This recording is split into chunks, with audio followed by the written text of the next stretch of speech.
तो चलिए शुरू करते हैं। Question number 51। Inorganic soil with low compressibility are represented by ml, SL, ml MH, SL, ml या CH। ठीक है, तो आपको ध्यान रखना है ml से रिप्रेजेंट की जाती है इनऑर्गेनिक सॉइल अगर लो कंप्रेसिबिलिटी की हो। आगे बढ़ते हैं। The critical hydraulic gradient of a soil mass of specific gravity G and void ratio E is given by. तो देखिए फॉर्मूला पूछा गया है यहाँ पर सिंपल, तो आपको IC बराबर पता होना चाहिए G-1/1 + E। Option number B यहाँ पर सही हो जाएगा। आगे बढ़ते हैं। विच of the following soil has more plasticity index. तो पिछली वीडियो में इस बारे में हमने अच्छे से बात करी थी, कौन सी नॉन प्लास्टिक सॉइल है, कौन सी हाई प्लास्टिक है। तो यहाँ पे आपका सही आंसर हो जाएगा ऑप्शन नंबर सी, क्ले।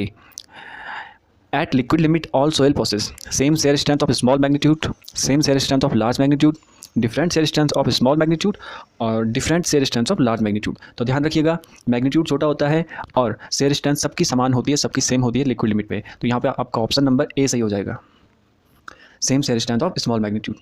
आगे बात कर लेते हैं। Highway research board HRB classification of soils is based on. तो HRB का जो क्लासिफिकेशन है सॉइल्स का वो किस बेसिस पे किया गया है, पार्टिकल साइज पे या प्लास्टिसिटी पे या फिर दोनों पे या फिर किसी पे नहीं इनमें से। तो देखिए यहाँ पर बच्चे गलती कर देते हैं, ऑप्शन ए पे क्लिक कर देते हैं।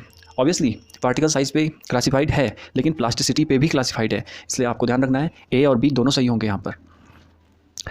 आगे बढ़ते हैं। The relative density of cohesionless soils are vary from. ये क्वेश्चन भी मैंने डिस्कस किया था लेकिन एक अलग फॉर्म में, वहाँ पे रेंज अलग फॉर्म में दिखाई गई थी, यहाँ पे अलग फॉर्म में। तो 0 to 1 आपको ध्यान रखना है इसमें।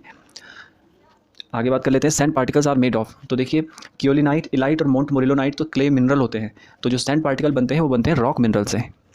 ठीक, आगे बढ़ लेते हैं। The clay mineral with the largest swelling and shrinkage characteristics is kaolinite, illite, montmorillonite या फिर इनमें से कोई नहीं। तो देखिए मोंट मोरिलोनाइट हाई स्वेलिंग और हाई श्रिंकेज वाली क्ले होती है, तो ऑप्शन सी यहाँ पर सही हो जाएगा। आगे बात कर लेते हैं। Rise of water table above the ground surface causes equal increases in pore water and total stress, equal decreases in pore water pressure and total stress, increases in pore water pressure but decreases in total stress या फिर decreases in pore water pressure but increases in total stress. तो यहाँ पे आपको ध्यान रखना है option A आपका सही होगा। जो वाटर टेबल में राइज आता है वो तब आता है जब पोर वाटर प्रेशर और टोटल स्ट्रेस दोनों इक्वली इंक्रीज होते हैं।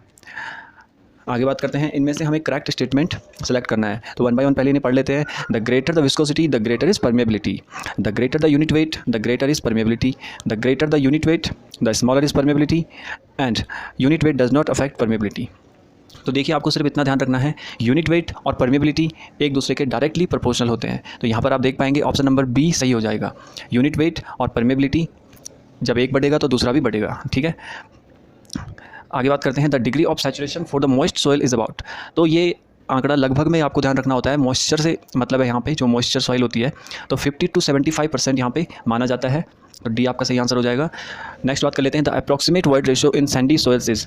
तो आपको ध्यान रखना है 0.6 होता है, डायरेक्ट वैल्यू याद करने वाली। सैंडी सॉइल्स के लिए लगभग जो वॉइड रेशियो का मान होता है वो 0.6 माना जाता है। विच of the following clay mineral gives maximum swelling. अभी मैंने जस्ट ये क्वेश्चन डिस्कस किया था, मोंट मोरिलोनाइट में हाई स्वेलिंग और श्रिंकेज होता है। तो क्वेश्चन किसी भी फॉर्म में आ सकता है, आप देख सकते हैं। ऑप्शन बी यहाँ पर सही हो जाएगा। The specific gravity of Sandy soils is. देखिए स्पेसिफिक ग्रेविटी 2.7 ही होती है लगभग हर एक चीज़ की अप्रॉक्सीमेट, तो यहाँ पर आपका सही आंसर 2.7 ही होगा। नेक्स्ट बात कर लेते हैं। If W is the water content and gamma is the unit weight of soil then the dry unit weight of soil is equal to. कुछ भी नहीं है, फॉर्मूला पूछ रखा है, तो ड्राई यूनिट वेट होता है हमारा Γ/1 + W। ऑप्शन सी यहाँ पर सही हो जाएगा। The submerge unit weight of completely saturated soil is given by.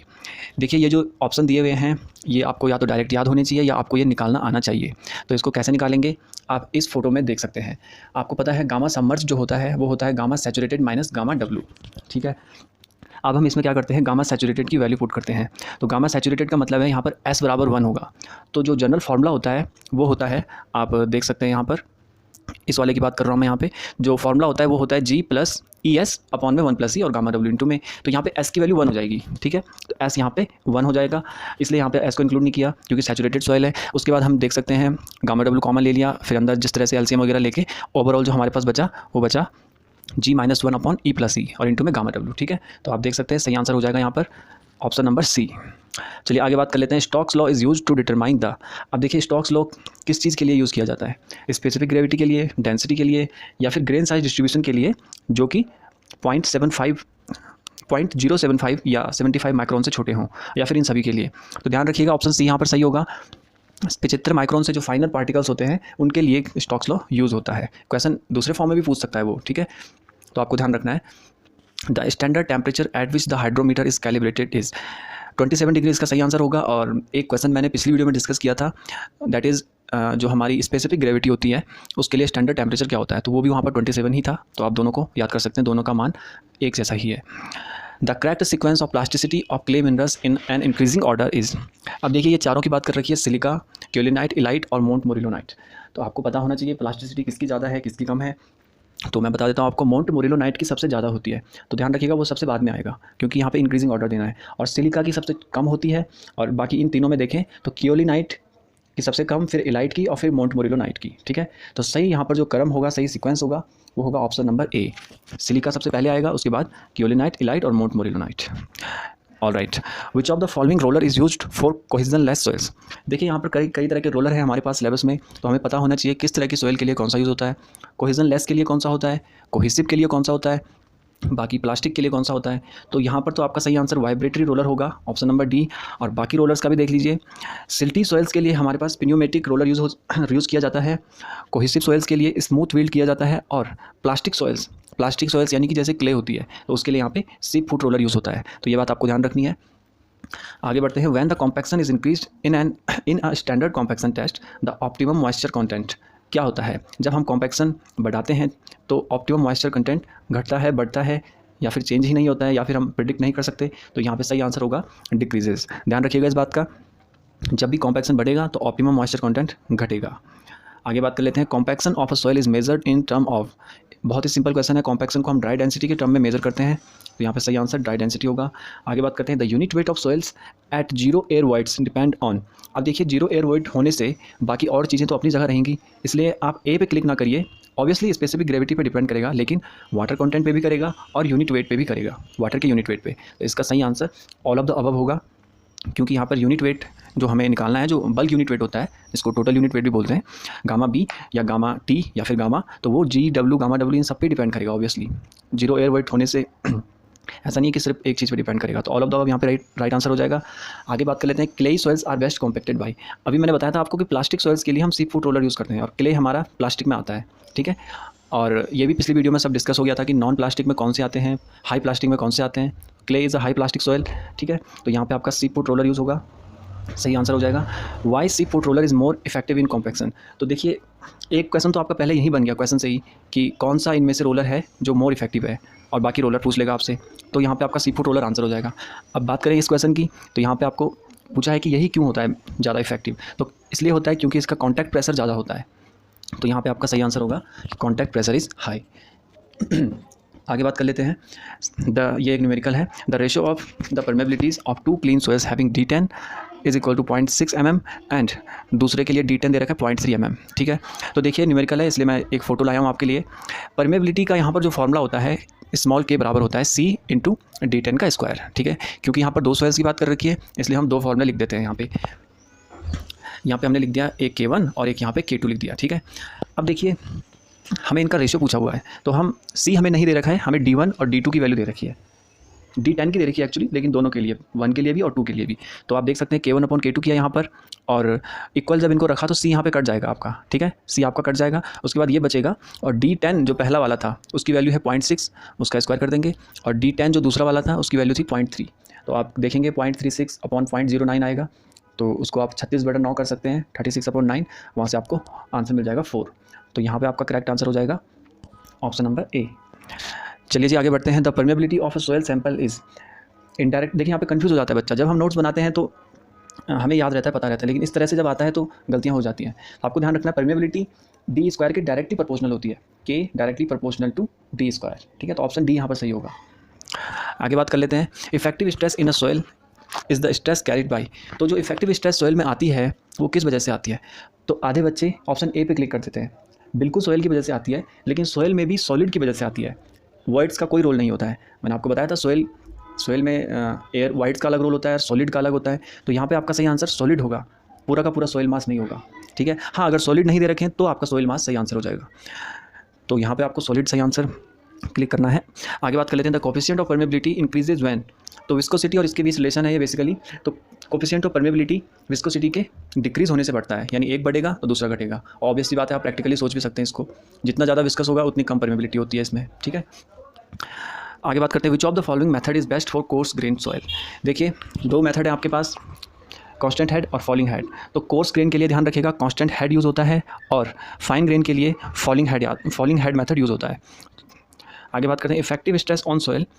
तो इफेक्टिव स्ट्रेस की वजह से क्या होता है, क्या वाइड रेशो बढ़ता है और परमेबिलिटी कम होती है, या फिर वाइड रेशो कम होता है और परमेबिलिटी बढ़ जाती है, या फिर दोनों बढ़ते हैं, या फिर दोनों घटते हैं। तो देखिए ध्यान रखिएगा वाइड रेशो और परमेबिलिटी दोनों यहाँ पर घटते हैं। ऑप्शन डी सही हो जाएगा, डिक्रीजेस बोथ। आगे बात करते हैं the ratio of Darcy's coefficient of permeability to porosity is known as, यानी कि यहाँ पर रेशो पूछा हुआ है। डेरिसिस का कोफिशिएंट ऑफ परमेबिलिटी होती है जो डेरिसी के लॉ के द्वारा, और पोरोसिटी का इनका जो रेशो है उसको हम बोलते हैं कोफिशिएंट ऑफ परकोलेशन, ठीक है। तो ऑप्शन डी यहाँ पर सही होगा।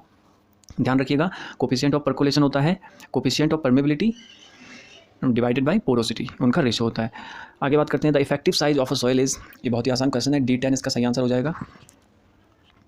ए soil having particles of nearly the same size is known as, ये भी एक आसान क्वेश्चन है, आपको पता ही होगा। जब सारे पार्टिकल्स का साइज सेम है तो उसको हम यूनिफॉर्म सॉइल बोलेंगे। The water content in a soil eight which just shear strength develop is called, तो वो कौन सी लिमिट होती है या वो कौन सा वाटर कंटेंट होता है जहाँ पे शेयर स्ट्रेंथ डेवलप होती है। ध्यान रखिएगा लिक्विड लिमिट पे शेयर स्ट्रेंथ डेवलप होती है, वहाँ से बढ़ना शुरू होती है, ठीक है। The consistency index is given by, direct formula है, और पिछले वाले पार्ट में मैंने आपको एक न्यूमेरिकल भी कराया था, उसमें मैंने फार्मूला डिस्कस किया था। तो कंसिस्टेंसी इंडेक्स का फार्मूला होता है IC से इसको डिनोट करते हैं, तो IC बराबर होता है WL माइनस W और डिवाइडेड बाई IP। तो यहाँ पे आप देख सकते हैं ऑप्शन नंबर बी सही होगा, मैंने सी गलती से कर दिया यहाँ पे, ऑप्शन बी यहाँ पर सही होगा। लिक्विड लिमिट में से नेचुरल वाटर कंटेंट लेस करते हैं और डिवाइड करके IP लिखते हैं डिनोमिनेटर में, ठीक है। ऑप्शन बी यहाँ पर सही होगा। आगे बात कर लेते हैं when the consistency index is 0 then the soil is at its, तो कंसिस्टेंसी इंडेक्स प्लास्टिक लिमिट पे 0 होता है, ये आपको ध्यान रखना है। सॉरी लिक्विड लिमिट पे 0 होता है, कंसिस्टेंसी इंडेक्स लिक्विड लिमिट पे 0 होता है, और लिक्विड लिमिट पे ही शेयर स्ट्रेंथ डेवलप होती है, जो कि अभी हमने क्वेश्चन डिस्कस किया था। आगे बात कर लेते हैं the flow index in soils indicates the, तो जो फ्लो इंडेक्स है वो क्या इंडिकेट करता है सॉइल में, उसका क्या रोल होता है। तो ध्यान रखिएगा shear strength variation, shear strength में जो वेरिएशन आती है वो फ्लो इंडेक्स हमें दर्शाता है, ठीक है। आगे बात करते हैं the property of the soil mass which permits the seepage of water through it's inner connecting voids is called, कुछ नहीं है, परमेबिलिटी की डेफिनेशन लिखी हुई है, तो आपको ध्यान रखना है परमेबिलिटी होगा इसका सही आंसर। किसी भी सॉइल में जो उसमें पानी के सीपेज होने की जो उसमें क्वालिटी होती है, कैरेक्टरिस्टिक्स होते हैं, उसी को परमेबिलिटी बोलते हैं। आगे बात करते हैं विच of the following soil is high permeable, तो सबसे ज़्यादा परमेबिलिटी किसकी होती है, ग्रेवल की, ये आपको ध्यान रखना है। और कौन सी सॉइल ऐसी है जो प्रैक्टिकली इम्परमेबल होती है, तो ध्यान रखिएगा क्ले यहाँ पर सही आंसर होगा। क्ले को कहा जाता है कि प्रैक्टिकली इम्परमेबल है, इसकी परमेबिलिटी नहीं होती है, क्योंकि क्ले के पार्टिकल्स बहुत पास पास होते हैं, तो उसमें परमेबिलिटी के चांसेस कम होते हैं। The mathematical formula of Darcy's law, तो डेरिसी लॉ आपने पढ़ा होगा Q बराबर KIA, तो ऑप्शन नंबर सी यहाँ पर सही हो जाएगा। आगे बात कर लेते हैं in an earthen dam the phreatic line is, तो कौन सी होती है, आपको ध्यान रखना है पैराबोलिक लाइन इसका सही आंसर होगा। और the upstream slope of an earth dam under steady seepage condition is, तो यहाँ पर ध्यान रखिएगा यहाँ पे इक्विपोटेंशियल लाइन होगा। मैं रिपीट कर रहा हूँ, जो अपस्ट्रीम स्लोप होता है अर्थ डैम में किसके अंडर, स्टेडी सीपेज कंडीशन में, तो वो कौन सी लाइन होती है, इक्विपोटेंशियल लाइन होती है। यहाँ पे स्लोप कहें या लाइन कहें एक ही बात है। आगे बात करते हैं during seepage through an earth mass the direction of seepage, तो जो सीपेज की डायरेक्शन होती है किसी अर्थ मास में, किसी सैंपल में, तो वो कैसी होती है, इक्विपोटेंशियल लाइन के परपेंडिकुलर होती है, तो पैरेलल नहीं होती है। पहले ए पे क्लिक मत कर दीजिएगा, ऑप्शन सी यहाँ पर सही होगा, परपेंडिकुलर होती है इक्विपोटेंशियल लाइंस के। आगे बात कर लेते हैं Darcy's law for flow through soils is valid if Reynolds number is less than 1, ठीक है। रेनॉल्ड नंबर 1 से कम होना चाहिए, तब हम डेरिसीज लॉ अप्लाई कर सकते हैं, वैलिड होता है, ठीक है। लास्ट क्वेश्चन है आपका, न्यूमेरिकल है ये एक। A soil has a discharge velocity of 6 × 10⁻⁻7 metre पर second and void ratio is 0.05, ठीक है। तो इसकी सीपेज वेलोसिटी बतानी है, तो सीपेज वेलोसिटी का फॉर्मूला होता है, इसकी मैं आपके लिए फोटो लेकर आया हूँ। सीपेज वेलोसिटी होती है हमारी डिस्चार्ज वेलोसिटी अपॉन पोरोसिटी, ठीक है। तो यहाँ पे हमें, अगर हम वापस एक बार क्वेश्चन में जाएं, तो हमें यहाँ पर पोरोसिटी नहीं दे रखी है, वाइड रेशो दे रखा है। तो सबसे पहले आप जो काम करेंगे वो करेंगे वाइड रेशो को पोरोसिटी में कन्वर्ट करेंगे, या वाइड रेशो की हेल्प से आप यहाँ पर पोरोसिटी निकालेंगे। एन बराबर होता है E/1 + E, यहाँ से आपका आ जाएगा 1/3, और फिर आप सीपेज वेलोसिटी निकाल देंगे, डिस्चार्ज वेलोसिटी अपॉन पोरोसिटी। इसको आप सॉल्व करेंगे तो आपको 18 × 10⁻⁻7 मिल जाएगा, ठीक है।